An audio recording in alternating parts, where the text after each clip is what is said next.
Welcome to DemocracyNow.org, the War and Peace Report. I'm Amy Goodman. In California, powerful winds and dry conditions have caused several wildfires to explode in size, including the massive Dixie Fire, now the 6th largest in California history. The fire north of Sacramento almost completely burned downtown Greenville and has consumed an area larger than Los Angeles. 6 of the largest 10 wildfires in California's history have happened since 2020. Elsewhere in Northern California, officials shut down a hydroelectric power plant at Lake Oroville after the reservoir reached a record low level amidst a searing drought. In Greece, thousands of people have fled their homes on the outskirts of Athens as firefighters from across Europe join crews battling blazes that are threatening the Greek capital. One fire nearly reached the ancient Olympia archaeological site where the Olympic Games were held for over a millennium. Greek Prime Minister Kyriakos Mitsotakis blamed the fires on climate change. Unfortunately, the worst is yet to come, and the night ahead seems menacing. We're talking about unprecedented conditions following many days of heat waves, which have transformed the whole country into a powder keg. Scores of other fires are raging in Turkey, Italy, the Balkans, Albania, Romania, Ukraine, and Russia.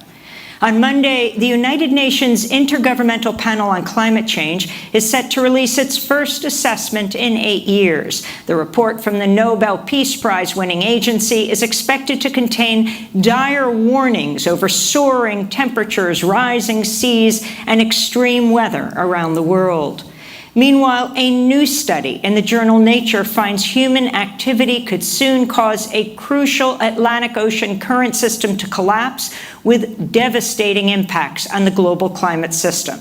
Researchers found the ocean currents that carry warm water from the tropics to the North Atlantic have already been destabilized by the climate crisis. A complete collapse would dramatically change rainfall patterns around the globe, lower temperatures in parts of Europe while raising them elsewhere, and would dramatically raise sea levels in the eastern United States. You know, you've said recently that these disasters have you wondering if the climate models on which we've all been relying are wrong. What did you mean by that? You know, I think if you described to me what's going on now a few months ago, I would have said you're crazy. Just a few months ago. It sounds like a dystopian sci-fi novel.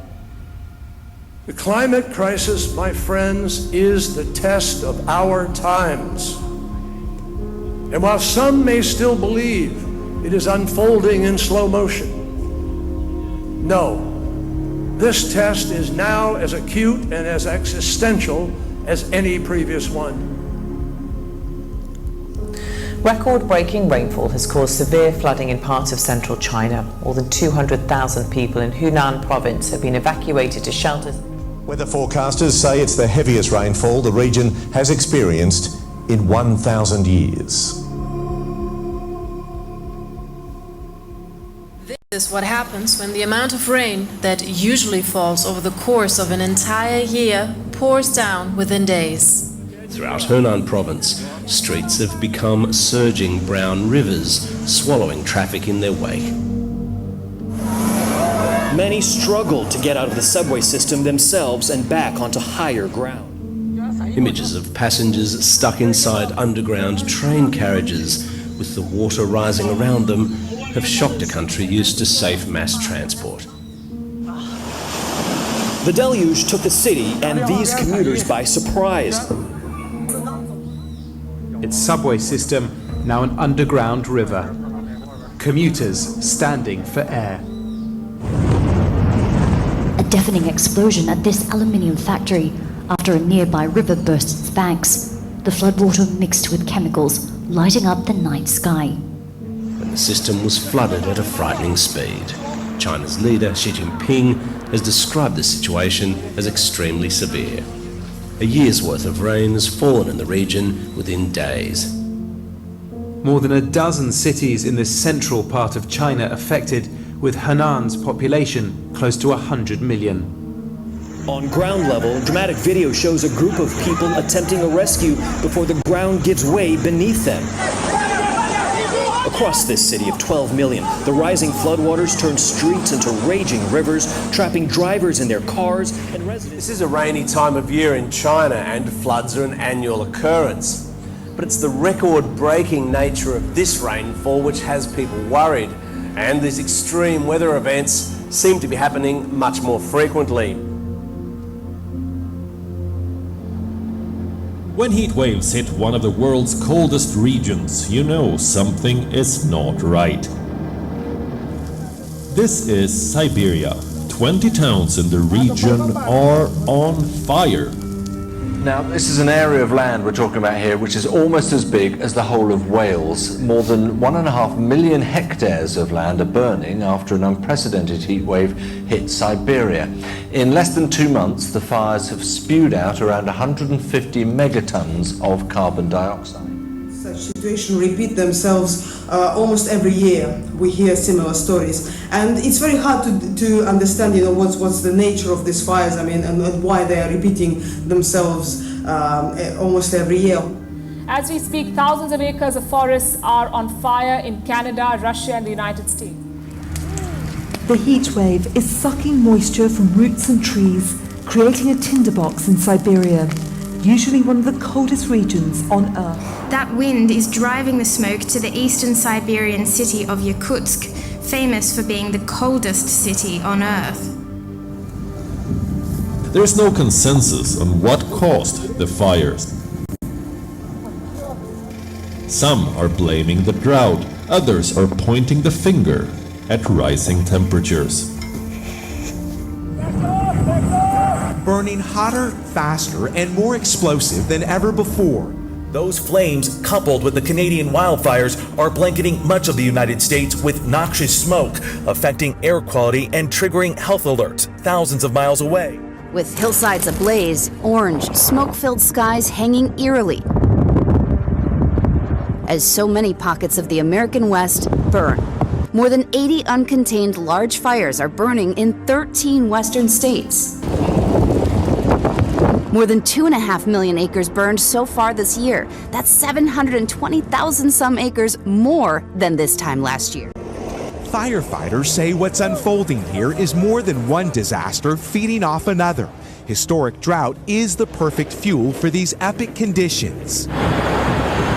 But it's climate change creating infernos larger than ever, with vortex of smoke powerful enough to spawn their own weather systems. The unimaginable is becoming routine. We're seeing hot days and heat waves like we've never seen before. Toxic smoke drifts thousands of miles and chokes the east. The sun tainted red in its soupy haze. Our planet's beauty and its peril in one. Just shy of 300 wildfires burning, with nearly 2,500 properties on evacuation order. And with the situation growing more dire by the hour, First Nations leaders are joining the growing calls for the province to declare a state of emergency. The water's subsiding in Western Germany, but overnight, more flooding in other parts of the country. High water in Bavaria, Saxony. In Austria too, towns, cities deluged. The German Chancellor Angela Merkel has expressed shock at what she called surreal destruction caused by flash flooding on a visit to one of the worst hit towns. It's shocking. I'm tempted to say the German language has no words to describe the destruction that's occurred here. We have breaking news right now. The USGS is reporting a strong 6.8 earthquake that was just off the coast of Panama. The quake happened within the past hour. The epicenter is offshore, south of the border of Panama and Costa Rica.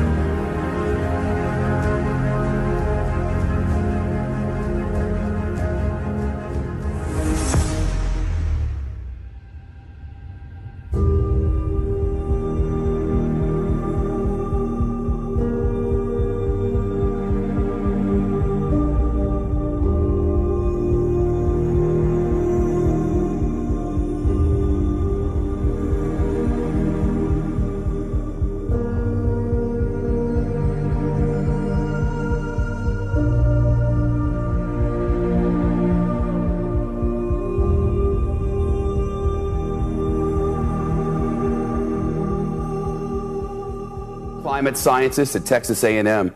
Andrew, how much is climate change exacerbating the intensity of these floods and the heat and the fires? Yeah, I mean, climate change is now a factor in every single weather event that occurs, and it's making heat waves worse, it's making intense rainfall worse, it's causing sea level to go up, it's acidifying the ocean.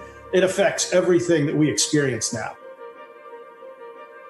Around the mid-2030s, locations along the Pacific and Gulf of Mexico coastlines will experience rapid increases in high tide flooding frequency. The floods will sometimes occur in clusters lasting a month or longer, depending on the positions of the moon, earth, and sun, according to the JPL News article.